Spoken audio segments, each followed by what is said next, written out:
My name is Alexander. I'm VP of Data Platforms at Kaiko. Today I'm going to talk about opportunities for Oracle and data providers with centralized data sets. I will touch on the second wave of institutional clients that have arrived to our space, their distinct data needs and the opportunities that this brings for data providers such as Kaiko as well as Oracle networks. So first a bit about Kaiko, to put some context to this presentation. We are the market leader in B2B digital assets market data. We cover over 100 centralized and decentralized exchanges for which we collect trade data, order book data, and as well as derivatives data such as funding rates and open interest. We also have an on-chain offering for which we collect liquidity pool data, mints and burns, liquidity snapshots, which give the state of any liquidity pool at any point in history, and lending and borrowing data, such as interest rate curves. On top of that, we have our own in-house analytics and indices team, which is a regulated entity which builds tools for institutional investors, such as value at risk for portfolio management, as well as custom indices and in-house option metrics. A couple of metrics for Kaiko. So 100 plus exchanges. We have the largest historical data set on the market with 10 years of historical trade data. Our API has over 99% uptime, to which our clients make 100 million calls per week. We have 55 billion tick level data points, and those are for 120,000 spot, perpetual future, and options instruments.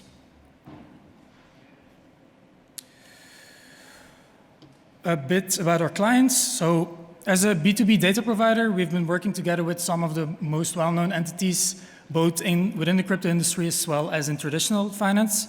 Some of the examples are within crypto Ledger, A16Z, CoinShares, and Bitwise. And then on the traditional side, we have Bloomberg, Refinitiv, PwC, S&P Global, as well as a bunch of undisclosed names, under which ranging from big banks to centralized exchanges to some of the world's largest investment firms. On the Oracle side of things, we have been involved since early 2019 when we started running our own Chainlink nodes, so acting as a node operator. We've also been a data provider to other node operators. And from 2019, we have been providing institutional grade market data to the DeFi ecosystem as a whole through various other networks and solutions. So some of the most recent names, Some of the most recent names that we started actively working with are Flux Protocol, Algoracle, Pit Network, Super Oracles, and we also built a custom solution together with Tezos to provide price feeds directly on-chain. So, institutions are coming. When I started working at Kaiko in 2018, we just entered the first bear market. And we've already gone through like multiple crypto mantras or slogans, of which blockchain, not Bitcoin, was probably the most used at the time. But institutions are coming was another one that was overly being used. You could hear it in any panel or podcast or like in opinion pieces as early as probably 2016. But over the next couple of years, on that front, nothing really happened. We all knew that institutions were coming, but except from some PR announcements here and there, in most cases, TradFi was talking about crypto in a generally negative context. But then in early 2020, suddenly there was a wave of regulated crypto products flooding the markets. A couple of names such as SIX, CBOE, Deutsche Börse, as well as S&P and Dow Jones and many others, were releasing investable crypto products to their clients, which was actually for the first time confirming that even the TradFi bros knew that crypto was probably here to stay. So what do I mean with institutions are coming round two? Over the past 2 years, crypto became heavily institutionalized. Crypto native companies became more institutionalized through massive funding, inflow of traditional capital, and regulations. The Binance we know today is not the Binance that existed 5 years ago, and the Kaiko that I joined 4 years ago is also not the same Kaiko as it is today. It becomes clear that as crypto matures, institutional players are ready to take the next step towards crypto adoption. And this adoption comes not only in the form of investable products that still rely on the rails of, traditional finance, but actually in the form of experiments with on-chain operations. To give an idea, these were some of the announcements made in 2021. Banque de France announced an experiment for interbank settlement purposes on a public blockchain. HSB and Wells Fargo settle currency trades by using blockchain technology. AXA completes its first market transaction registered on blockchain together with Société Générale. And that last one has a subsidiary called Forge, which in the same year applied for a 20 million MakerDAO loan, doing it through a proposal on the MakerDAO governance forum. So even though many of those are still like small scale or experiments or even proof of concepts, the fact is that these are a clear signal of intent of where these traditional players are seriously looking at crypto right now. And it's a signal of where our industry is going in the next 3 to 5 years. And in most cases, depending on the application and the implementation details, these companies will need real-world data to get on-chain.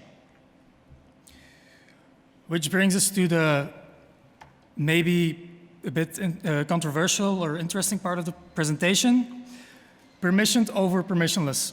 So there are two types of distinct differences between when we're comparing the data needs of a traditional player, traditional institution, to most of the current participants in DeFi. So the first is the types of data that they need, and the second is the provider of that data. If we focus first on the types of data, compared to what oracles are still mostly used for today, which are like the majority is like price feeds, like the Bitcoin price versus dollar or the Tether price versus dollar, the traditional data needs can and will probably be much broader. For example, for post-trade settlement use cases, data types such as static referential data will be needed, as well as FX rates and another bunch of real life or real world assets. These data types are vastly different than the data types that we're used to, like I mentioned, the Bitcoin price. For example, the Bitcoin price, as we've seen in previous talks, can be retrieved from like hundreds and hundreds of sources. But many of the data types needed for the use cases that I just brought up rely on proprietary data, which means that they can often be sourced from only one or like a set of data providers or like sources for that data. So that's the first difference. Secondly, there are restrictions on which entity can provide that data. For example, index providers are legally obliged to use a third-party data provider to power the underlying data for their indices. These data providers have to be heavily regulated entities with proper licenses and accountability in place in case issues arise. They go through fierce due diligence and have, in turn, also strict rules imposed on them with regards to data provisioning, data cleaning. So on top of that, many Oracle networks today rely on huge, often randomized pools of node providers who use, in turn, multiple sources for their data. This is part of the permissionless nature of many of today's Oracle networks. So for many of the institutional use cases, it's exactly this permissionless nature that poses a problem, because they need to, at all times, know where the data came from, who manipulated it, and who is presenting it on-chain, whether it's on-chain or whether it's off-chain. Basically, they need to have all the details of the third party that they're dealing with and that is providing them with data, enforced by, often, in most cases, enforced by a legal contract. This is permission by nature. So we see that with the arrival of more capital to our industry, capital from traditional markets, and increased maturity in crypto, this is probably where we're headed as an industry as a whole. So other examples of this are Aave, who launched Aave Arc, a permissioned borrowing and lending platform, or more recently, Coinbase, together with Figment and others, launching Alluvial, a permissioned liquid Ethereum staking protocol. So, what are the opportunities? The arrival of institutional players bring challenges to our industry. Values we probably often fought so hard for are being challenged as the fully decentralized future that many here in the room, me as well, had probably envisioned when they started working in crypto, because that vision has not yet come to fruition. But these challenges also pose opportunities. We can still stand by the phrase, don't trust, verify, because permissionless blockchains can still provide the much needed transparency, the transparency that is so much needed in a lot of TradFi operations, while at the same time adding a layer of trust that can cater to the needs of traditional entrants. So at Kaiko, we're looking to collaborate with Oracle networks that share that vision to combine institutional-grade market data that has proper licensing and regulations in place together with battle-tested Oracle solutions in order to provide this to the next cohort of traditional finance institutions. If you want to talk to us, I'll be around at the conference, and you can send us an email. And yeah, if there's any questions.